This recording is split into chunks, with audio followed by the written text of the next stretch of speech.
Allez, on passe à l'économie. C'est le premier poste de dépense des ménages, Nicolas Bouzou. Se loger, ça coûte de plus en plus cher dans toute l'Europe. Plus 30% en moyenne depuis 2015. Il y a même eu des manifestations à Berlin contre les loyers élevés. C'est vrai que 85% des Allemands sont locataires. Ouais, parfois je m'étonne d'ailleurs qu'il n'y ait pas davantage de manifestations contre ce phénomène des loyers, parce que au fond la rareté des logements touche toutes les métropoles européennes et même toutes les métropoles mondiales. Alors d'ailleurs c'est la même chose pour les loyers et pour les prix à l'achat, puisque le phénomène de rareté des logements se reflète également dans les prix à l'acquisition, plus 6% en effet dans la zone euro. C'est à peu près la même chose en France. C'est quand même beaucoup plus dynamique que le pouvoir d'achat. Ce qu'il faut voir, c'est que l'activité économique et les emplois depuis une vingtaine d'années sont vraiment concentrés dans les grandes villes. C'est donc là que la demande de logement est forte, à Londres, Berlin, à Paris, aux États-Unis aussi, à San Francisco.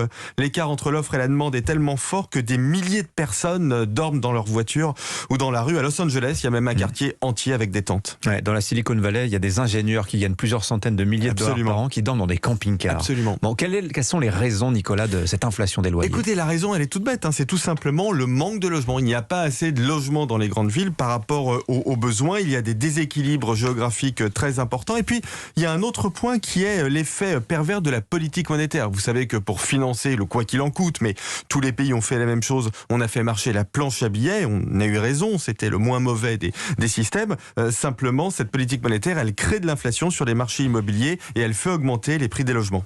Alors, on a une solution en France, c'est l'encadrement des loyers qui plafonne les augmentations qu'un propriétaire peut exiger de son locataire d'une année sur l'autre. Emmanuelle Wargon, la ministre du Logement, a annoncé samedi que l'encadrement devra bientôt être mentionné obligatoirement sur les annonces immobilières. Est-ce que c'est un bon remède, l'encadrement, à la crise du logement? C'est le pire remède qui puisse exister. Et je comprends mal que des gens intelligents comme Emmanuelle Wargon en fassent la promotion pour une raison simple, c'est que quand vous plafonnez les loyers, vous faites diminuer la rentabilité de l'investissement locatif. Cette rentabilité, elle est déjà basse. Et donc, que se passe-t-il? Eh bien, vous avez moins de logements à louer. Et donc, en réalité, l'encadrement des loyers, il aggrave le problème. En réalité, il y a une seule solution au manque de logements. C'est tout bête aussi, c'est construire des logements. Il faut construire des logements. Les mises en chantier en France, elles ont un peu repris après les confinements, mais enfin, elles restent trop faibles, un rythme inférieur à 400 000. Il faut au moins ajouter 100 000 mises en chantier par an, sinon les prix des logements continueront d'augmenter. Et si vous voulez mon avis, ça se terminera socialement très mal.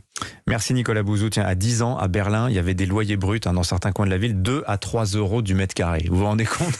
300 euros pour 100 mètres carrés, incroyable. Merci à tous les deux. Bonne journée Nicolas Bouzou, Vincent Hervouet, 7h19.